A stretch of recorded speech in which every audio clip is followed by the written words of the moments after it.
जयकारा बोलो माता रानी का। जगत माई महामाई माँ भद्रकाली की जय बोलो। माता रानी के सांचे दरबार की जय बोलो। तो मेष राशि वालों, स्वागत है आप सभी का मेष मंथन भिंड YouTube चैनल में। बंधुओं, ये एक चीज इतनी महान, इतनी शक्तिशाली और इतनी गुप्त है कि इसके बारे में कोई भी नहीं जानता है। आपको भी कभी किसी ने इस एक चीज के विषय में नहीं बताया है। लेकिन इस एक चीज में इतनी अधिक शक्ति है कि यदि आप इसे सोते समय अपनी तकिए के नीचे रखकर सोते हैं, एक छोटा सा नियम है, विधि विधान है, उस नियम के अनुसार तो यह चीज जागृत हो जाती है, इसमें दैवीय गुण उत्पन्न होने लगते हैं और यह इतनी शक्तिशाली बन जाती है कि यह आपके जीवन में चल रही समस्याओं को स्वयं ही समझ जाती है और उन दुखों तकलीफों को दूर करने के लिए काम शुरू कर देती है। दूसरा कि यह आपके जीवन में खुशियां खींच कर लाती है, धन दौलत रुपए पैसे की बाढ़ आ जाती है। आपके जीवन में हर तरफ से खुशियां ही खुशियां आती हैं। आपको समझ में ही नहीं आएगा कि आखिर ऐसा आपके जीवन में हो क्या रहा है कि हर तरफ से आपकी बात बनती चली जा रही है। दुश्मन अपने आप ही आपके रास्ते से हट जाएंगे, साफ हो जाएंगे, आपका मार्ग खुल जाएगा, बुद्धि खुल जाएगी। जो काम आप रोज करते हैं वही काम आप करते रहेंगे, परंतु उस काम में आपको फायदे दिन दूने रात चौगने होंगे।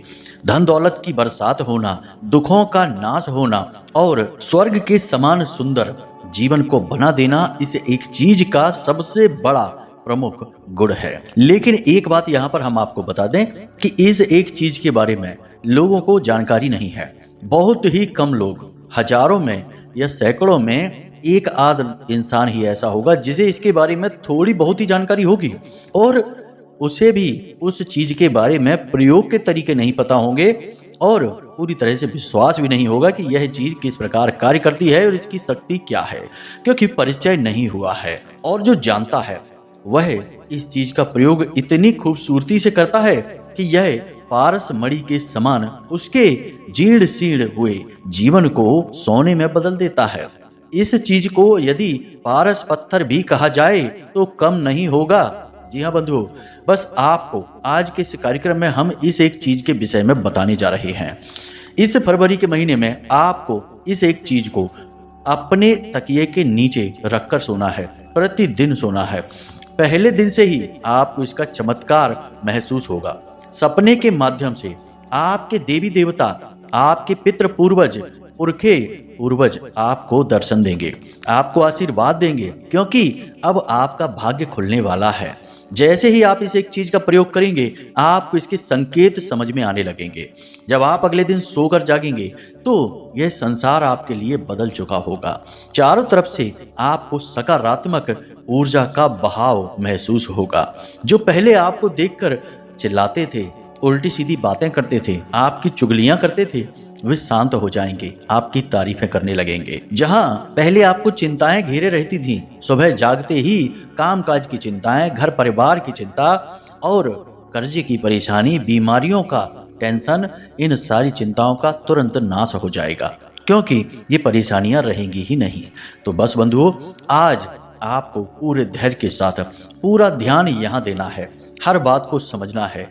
आज का यह कार्यक्रम बहुत ही क्रांतिकारी ज्ञान लेकर आया है, लेकिन यह ज्ञान बहुत ही गुप्त है, इसलिए इस कार्यक्रम को ठंडे दिमाग से अकेले में बैठकर देखें। किसी और कार्य को करते करते न देखें, दूसरे कार्यों को बंद कर दें, इस कार्य पर पूरा ध्यान दें, क्योंकि ज्ञान प्राप्त करना सबसे महान कार्य होता है। और जब वह ज्ञान हमारे माध्यम से, यानी कि इस चैनल के माध्यम से महामाई के धाम से प्रसारित हो रहा हो, तब तो वह और भी महत्वपूर्ण हो जाता है, क्योंकि इस ज्ञान में शुद्धता की, आध्यात्मिकता की और दैवीय कृपा की, महामाई की कृपा की पूरी गारंटी होती है। तो आपको इस कार्यक्रम को आज पूरा देखना है, ठंडे दिमाग से देखना है और जो बातें हम आपको बताएंगे उन्हें एक एक करके समझते जाना है। फिर जिस प्रकार हम आपको बताएंगे इस एक चीज का प्रयोग करना शुरू कर देना है और आप चमत्कार खुद महसूस करेंगे। बस बंधु, हमारी मेहनत तभी सफल होगी जब आप इस कार्यक्रम को देखेंगे, क्योंकि आपके देखने के बाद आप प्रयोग करेंगे और प्रयोग करने के बाद आपका जीवन बदलेगा।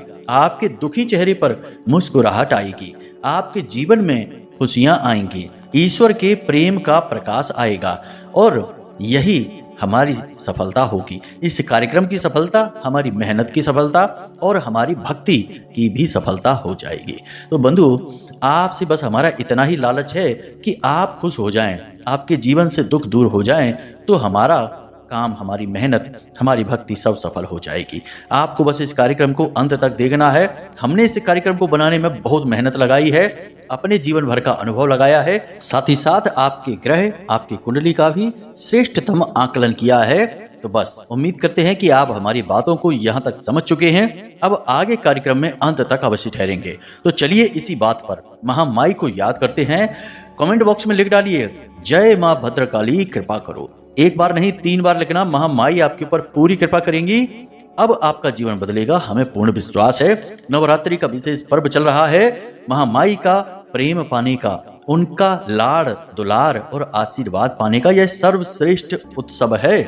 तो अब पूरे भक्तिभाव के साथ एक बार नहीं 3 बार लिखना, जय माँ भद्रकाली कृपा करो। महामाई आपके ऊपर पूरी कृपा करेंगी। इसी के साथ साथ बंधुओं, यदि आप इस चैनल कार्यक्रम पर पहली बार आए हैं तो आप इस चैनल को सब्सक्राइब अवश्य कर लें। याद रखें कि धर्म, आध्यात्म और ज्योतिष से जुड़ा सर्वश्रेष्ठ ज्ञान पूरे YouTube पर केवल यहीं आपको मिलेगा, जहां शुद्धता की गारंटी होगी, क्योंकि यह कार्यक्रम माई के धाम से प्रसारित हो रहा है, जहां माई की अनुभूतियां और आशीर्वाद विशेष है। तो चलिए जल्दी से चैनल को सब्सक्राइब कर लीजिए। कमेंट बॉक्स में लिख दीजिए, मैं भी माई के परिवार का हिस्सा हूँ। ऐसा जब आप लिखेंगे तो हमें बहुत अच्छा लगेगा और हम समझ जाएंगे कि हमने कुछ नए बालक महामाई के इस पवित्र परिवार में जोड़ दिए हैं। माई का परिवार बड़ा हो गया है। जल्दी से लिख डालिए कमेंट बॉक्स में, मैं भी माई के परिवार का हिस्सा हूँ। इसी के साथ साथ चलिए अपने अब मूल विषय को प्रारंभ करते हैं। तो बंधुओं, अब ध्यान से सुनिए। बंधुओं, अगर आप अब भी सोच रहे हैं कि कुंडली का विश्लेषण कराएं कि नहीं कराएं, क्यों कराएं, क्या जरूरत है कुंडली विश्लेषण कराने की, तो ध्यान से सुनिए। आप इस समय 3 तरीके की स्थितियों में फंसे हुए हैं। एक स्थिति तो यह है कि आपके ऊपर बहुत कर्जा है, व्यापार चल नहीं रहा है, घर में भी क्लेश रहता है, रिश्ते नातों में भी उथल पुथल मची हुई है। तो अब इस स्थिति में आप कैसे फंसे? कोई ना कोई ग्रह था जिसने परेशान किया, तो इससे बाहर निकलने का मार्ग क्या है? कुंडली में छुपा हुआ है, इसलिए कराइए। दूसरा कि आप कुछ जीवन में करना चाहते हैं, निर्णय ले नहीं पा रहे हैं, समझ में आ नहीं रहा है कि क्या करें क्या ना करें, तो इस स्थिति में श्रेष्ठ मार्गदर्शन कौन करेगा? आपके ग्रह, आपकी कुंडली। तीसरा कि आपकी जिंदगी में आपने सब कुछ हासिल कर लिया है, कामयाबी भी हासिल कर ली है, रिश्ते नातों में भी सुख शांति है, परंतु आपके मन में एक बेचैनी है, क्योंकि अब तक शायद आपने वह हासिल नहीं कर पाया जिसके लिए आपका जन्म इस धरती पर हुआ था। यानी कि अपने सही उद्देश्य को आप अब तक हासिल नहीं कर पाए हैं। तो वह उद्देश्य क्या है, क्यों आप इस धरती में, इस संसार में आए हैं, उस उद्देश्य को जानना है। इसको जानने के लिए आपको कुंडली दिखानी है। तो आपके जीवन में जो भी परिस्थितियां हैं, इन परिस्थितियों के सही कारण और उनके निवारण को केवल आपकी कुंडली बता सकती है, इसलिए आपको कुंडली दिखानी है। तो बस अगर आप ऐसी परिस्थितियों में हैं तो नंबर हमने वीडियो में दे रखे हैं, किसी भी नंबर पर 10 बजे से 4 बजे के बीच फोन लगाइए। छोटी सी दक्षिणा देने के बाद अपनी कुंडली का श्रेष्ठतम आकलन करा लीजिए। जय माई की। आज के इस कार्यक्रम में बहुत ही गजब का तालमेल बनाया गया है, नींद का और चीज का। चीज में है सकारात्मक ऊर्जा और नींद में है अनंत कोटि ब्रह्मांडों की यात्रा। नींद एक ऐसा विषय है जिसके विषय में विज्ञान भी आज तक कुछ समझ नहीं पाया है। बस विज्ञान यह कहता है कि शरीर को आराम देने के लिए नींद आवश्यक है, लेकिन यह इतनी सी बात नहीं है। यदि ऐसा है तो हमें सपने क्यों आते हैं? और तो और कभी कभी तो सपनों में ऐसी ऐसी चीजें देखने को मिल जाती हैं जो हमने कभी देखी सुनी ही नहीं है। यहाँ तक कि हमें अपने पुरखे पूर्वज और देवी देवता और मंदिरों के, धार्मिक स्थलों के भी दर्शन हो जाते हैं। यहीं पर बात समाप्त नहीं होती है, कभी कभी तो हमें भविष्य में घटने वाली घटनाओं के पूर्वाभास भी सपने में दिखाई दे जाते हैं। तो यह उतनी साधारण घटना नहीं है। नींद एक बहुत ही गहरा विषय है। हमारा हिंदू धर्म सनातनी परंपरा में ऋषि मुनियों ने नींद पर बहुत गहरे शोध किए हैं। यदि आप पूरा ध्यान यहाँ लगाएंगे तो आपको आज अद्भुत बात समझ में आएगी। नींद को आप एक अलग नजरिए से देखना शुरू कर देंगे। नींद में जब आप जाते हैं तो आपके पास एक ऐसी अवस्था होती है जिसे प्राप्त करने के लिए तमाम ऋषि मुनि गुफाओं में बैठे हैं, जंगलों में बैठे हैं और इस अवस्था को प्राप्त करना चाहते हैं, जिसे समाधि की अवस्था कहते हैं। जी हाँ बंधुओं, नींद को समाधि भी कहते हैं। कहीं कहीं पर नींद को अर्ध मृत्यु भी कहा गया है, और मृत्यु ही तो समाधि है। लेकिन अब आप कहेंगे कि अगर हम नींद में समाधि ले लेते हैं तो हम तो बहुत महान संत होने चाहिए, लेकिन हम तो इतने महान संत हैं नहीं, हम तो साधारण से इंसान हैं। कैसी बातें कर रही हैं गुरुजी, आपकी बातें तो हमें समझ ही नहीं आई। ऐसे विचार आपके मन में आए जरूर होंगे। तो अब सुनिए, जब आप ध्यान के माध्यम से समाधि में प्रवेश करते हैं तो आपकी चेतना जागृत होती है। आपको पता रहता है कि आप ध्यान कर रहे हैं और आप समाधि में जा रहे हैं। लेकिन जब आप नींद के माध्यम से समाधि में जाते हैं तो आपकी चेतना इस शरीर को छोड़कर चली जाती है, या यूं कहे कि वह भी आपके समान ही इस शरीर को छोड़कर सुप्त अवस्था में चली जाती है। अब सुप्त अवस्था इसलिए नहीं कहेंगे क्योंकि यदि चेतना ही सुप्त हो जाएगी तो फिर इंसान की तो मृत्यु ही हो जाएगी। तो चेतना कभी सुप्त नहीं होती, वह तो लगातार काम करती रहती है और इस शरीर का पालन भी कर रही है। जब आप सोते हैं तो आप चाहें या ना चाहें आप सांस लेते हैं, आपका हाजमा चलता है, आपकी शरीर क्रियाएं चलती हैं, यह चेतना ही तो चला रही है। तो चेतना नहीं सोती, लेकिन यह चेतना इस शरीर में भी नहीं रहती क्योंकि उसे कुछ जरूरी कार्य करने होते हैं, तो वह इस शरीर को छोड़कर चली जाती है, अलग अलग लोकों की यात्राएं करती है। कभी पितृलोक चली जाएगी तो आपको लगेगा कि आप अपने पितृ पूर्वजों को देख रहे हैं, क्योंकि पितृलोक में तो वही है। कभी देवलोक, कभी शिवलोक, कभी वैकुंठ धाम, और कभी कभी यही हमारी भूमि, हमारी मृत्यु लोक धरा पर मंदिरों में, जंगलों में विचरण करेगी। तो जहां जहां आपकी चेतना घूमेगी वे ही चीजें आपको सपने के रूप में या सपना बनकर दिखाई देगी, क्योंकि जब वह चेतना इस शरीर में वापस आएगी तो आपको लगेगा कि आपने कोई सपना देखा है, लेकिन यह सपना नहीं है, यह वास्तविकता है। अब आप सोचेंगे कि गुरुजी ये आप क्या कह रहे हैं, ऐसा कैसे हो सकता है, इस बात का प्रमाण क्या है? तो आप समझिए कि हमारे शास्त्रों में हर एक विषय पर प्रमाण है। अब योग निद्रा नाम की एक क्रिया होती है जिसमें योगी नींद में जाते हैं और नींद में जाने के बाद वे इस ब्रह्मांड के भ्रमण पर निकलते हैं। तो शरीर तो उनका सो रहा है, लेकिन उनकी आत्मा, उनका सूक्ष्म शरीर अनंत ब्रह्मांडों में या फिर ब्रह्मांड के किसी भी स्थान पर कहीं पर भी विचरण कर सकता है, उसके लिए कोई सीमाएं नहीं है। तो ये क्रिया योगी जो कि श्रेष्ठ होते हैं, अपने काम में पारंगत होते हैं, वे आसानी से कर लेते हैं। बहुत सारे योगी ऐसे हैं जिन्होंने ऐसा किया है और आज भी ऐसा करते हैं, लेकिन वे योगी गुप्त होते हैं, वे अपना प्रचार प्रसार नहीं करते हैं, किसी को बताते नहीं हैं। समय आने पर लोगों को अपने आप ही पता चलता है। तो ये क्रिया इस प्रकार कार्य करती है। उम्मीद है आपको यहाँ तक समझ में आ रहा होगा। अब आप सोच रहे होंगे कि हम इतनी सारी बातें आपको बता क्यों रहे हैं, इससे आपका क्या लेना देना है? अरे भाई, आप समाधि में चले गए, चलो अच्छी बात है। आपने समझ लिया कि ये योग निद्रा की एक प्रक्रिया है और इसमें आपका सूक्ष्म शरीर भ्रमण पर निकल जाता है, चलो ये भी जान लिया, ठीक है। सपने नहीं होते हैं, आपका सूक्ष्म शरीर भ्रमण करता है, लेकिन इस सब से आपका क्या फायदा? गुरुजी मुख्य विषय को क्यों नहीं बताते हैं? क्यों नहीं बताते कि कौन सी है वो चीज जिसको रखना है तकिए के नीचे और फिर जीवन बदलेगा रातों रात? तो बंधु, अब आपको हम मूल विषय ही बताते हैं। पहले हम आपको चीजों भूमिका के तौर पर इसलिए समझाते हैं ताकि आप इस कार्यक्रम से बंध जाएं, आपका मन लग जाए। और यहाँ पर धैर्य की भी परीक्षा होती है कि कौन से ऐसे लोग हैं जो सचमुच में जीवन बदलना चाहते हैं, वे ही रुकेंगे, और जो अधीर हैं, जल्दबाज हैं, जिन्हें सब कुछ चुटकियों में चाहिए, जल्दी जल्दी चाहिए, चट मंगनी पट ब्याह वाले लोग तो भाग ही चुके होंगे। अब केवल जो ठहरे हैं वे धैर्यवान, शीलवान, कर्मवीर ही ठहरे होंगे। तो इसलिए यहाँ तक आना, चीजों को लाना दोनों ही दृष्टि से श्रेष्ठ है। यहाँ पर हमें उत्तम शिष्य मिलेंगे और उत्तम शिष्यों को उत्तम ज्ञान भी मिलेगा। तो अब बंधुओं जरा ध्यान से सुनिए, सारी बातें आपको समझाने जा रहे हैं। जैसा कि हम आपको अपने पिछले कुछ कार्यक्रमों में लगातार बताते चले आ रहे हैं कि यह महीना फरवरी का राहु का महीना है और राहु आपको माला माल बनाने के लिए तैयार बैठे हैं, शुक्र देवता के साथ बैठे हैं और शुक्र के साथ राहु उच्च राशि में बैठे हैं। ऐसे में यह बहुत अच्छे योग है, ऐसे में बहुत लाभ पहुंचाते हैं राहु। आपको बस राहु से संबंधित यह प्रयोग करना है, ध्यान से समझना है सारी बातों को। सबसे पहले आपको हम बताएं कि एक आपको चाहिए चांदी का सिक्का, थोड़ा सा आपको चाहिए इत्र, एक चाहिए आपको नीले रंग का कागज। जी हाँ बंधुओं, नीले रंग का कागज।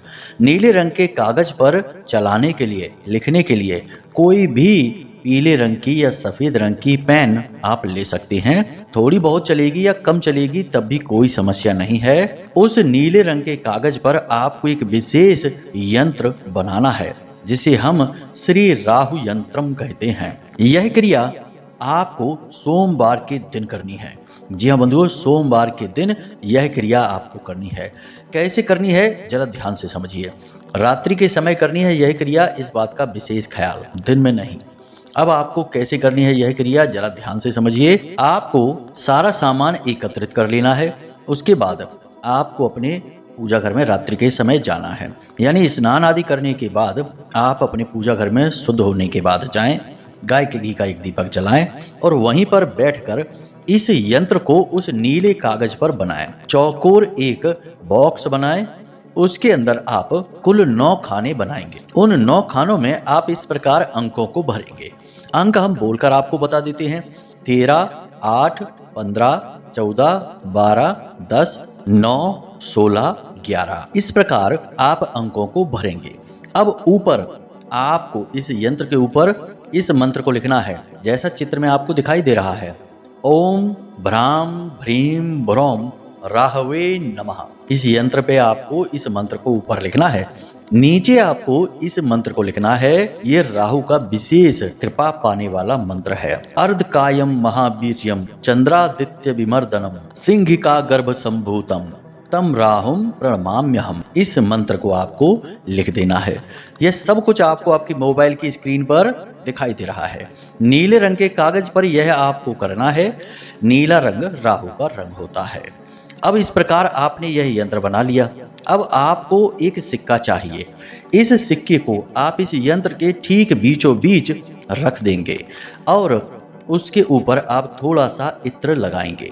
अब राहु की और शुक्र की युति है तो इसी का पूरा लाभ आपको लेना है। चांदी शुक्र का प्रतीक है, माता लक्ष्मी का प्रतीक है और उस पर आपने इत्र लगाया, वह भी शुक्र का प्रतीक है। इससे शुक्र के पूर्ण सकारात्मक फल आपको मिलने शुरू हो जाएंगे। राहु के तो फल आपको मिलेंगे ही, क्योंकि आपने यंत्र जो राहु का बनाया है। इसी के साथ साथ आपको इस यंत्र को बनाकर सिक्के को इस पर चिपकाकर प्लेट में रख देना है। प्लेट पर आप कोई भी कपड़ा रख लें, सफ़ेद रंग का या नीले रंग का, उसके ऊपर आप इस यंत्र को रख दें और आपको वहीं बैठकर इस मंत्र का यानी राहु मंत्र का विशेष उच्चारण करना है। संख्या की कोई सीमा नहीं है, फिर भी कम से कम 21 बार तो उच्चारण करना ही है। ओम भ्राम भ्रीम ब्रौम सह राहवे नमः। यह मंत्र भी आपने इस यंत्र के ऊपर लिखा हुआ है। राहु का यह मंत्र है।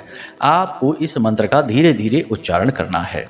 अब विशेष बात कि इसका आगे क्या करना है यह हम बताएं, उससे पहले आपको हम बता दें कि इस क्रिया को रात्रि में करना है, पूर्ण स्वच्छता के साथ करना है और इसके बारे में किसी से कोई चर्चा नहीं करनी है। कुछ जरूरी सावधानियां और भी हैं, वे भी हम आपको बताएंगे। लेकिन आपने अगर उन सावधानियों को नहीं बरता तो याद रखना कि यह राहु का यंत्र है और राहु जिसको मारे उसे फिर कोई न तारे। तो राहु कहीं आपके पीछे पड़ गया या नकारात्मक हो गया तो आपकी और भी दुर्गति कर देगा।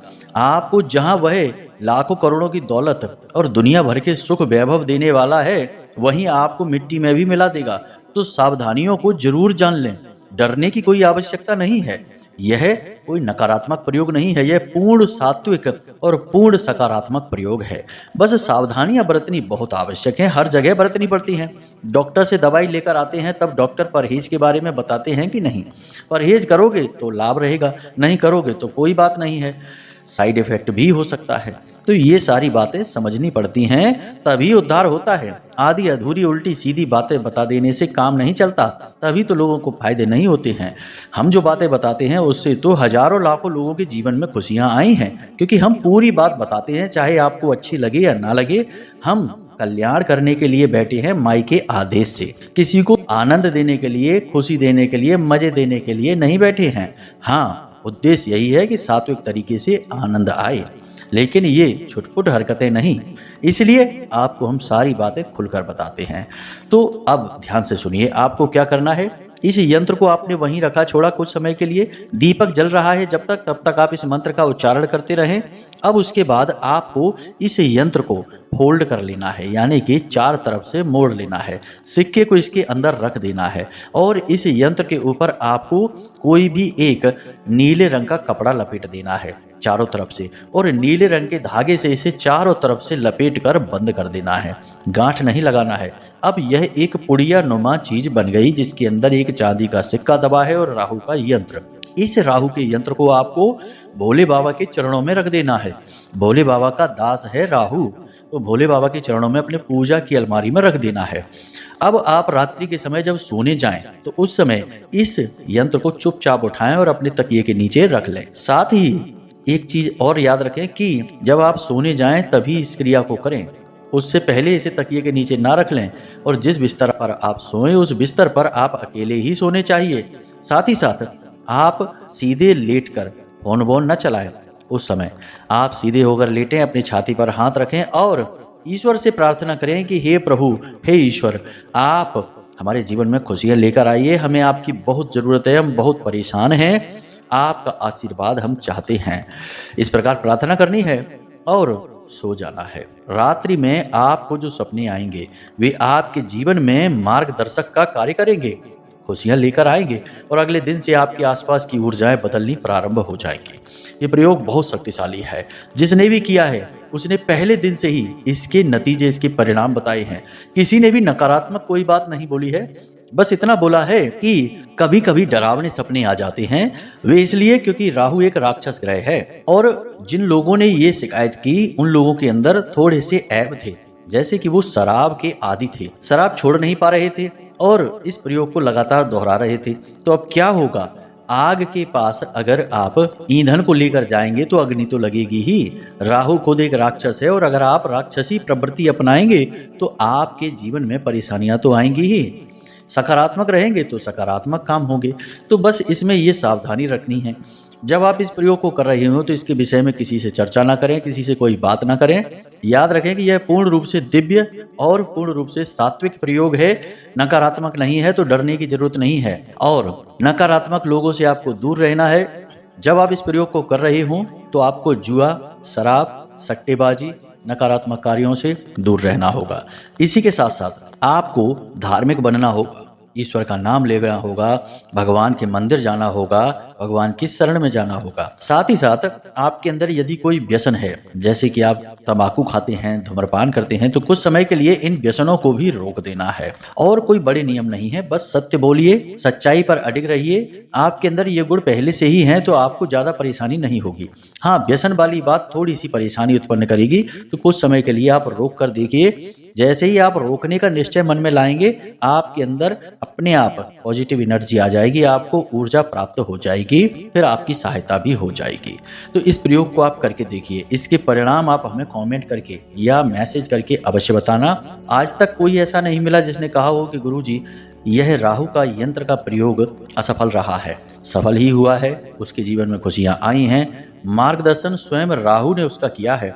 और याद रखना कि ज्योतिष में एक बहुत बड़ी कहावत है, जिसको राहु तारे उसे फिर कोई न मारे। राहु एक ऐसा शक्तिशाली ग्रह है जो सूर्य देवता को भी ग्रहण लगा सकता है, लगाता ही है। तो अब समझिए कि राहु बहुत शक्तिशाली है और आज के युग में तो सोशल मीडिया का युग है। आज तो राहु महाबलवान है। तो बस इस प्रयोग को करिए और जीवन को बदल डालिए। डरने की कोई जरूरत नहीं है। कुछ बातें ऐसी नकारात्मक सी आपको लग जरूर रही होंगी, लेकिन कुछ भी इतना बुरा नहीं है, कुछ भी नकारात्मक नहीं है, सब अच्छा है। प्रयोग बहुत सात्विक है, आपको लाभ पहुंचाएगा। तो चलिए आज के कार्यक्रम को यहीं समाप्त करते हैं। कोई प्रश्न यदि मन में उठे या कुंडली विश्लेषण कराना हो तो नंबर हमने वीडियो में दे रखा है, उन नंबरों पर फोन करें और सारी जानकारी अपनी दे दें। छोटी सी दक्षिणा के साथ आपका श्रेष्ठतम कुंडली आकलन हम खुद करेंगे। इसी के साथ साथ बंधु आपसे निवेदन है कि हमेशा हंसते रहिए, मुस्कुराते रहिए, सकारात्मक रहिए और माता रानी पर अपनी आस्था और विश्वास बनाकर रखिए, क्योंकि आपका उद्धार तो वहीं से होना है। तो प्रेम से बोलिए जय माई की जय, मां भद्रकाली। माता रानी आपका कल्याण करेंगी। धन्यवाद।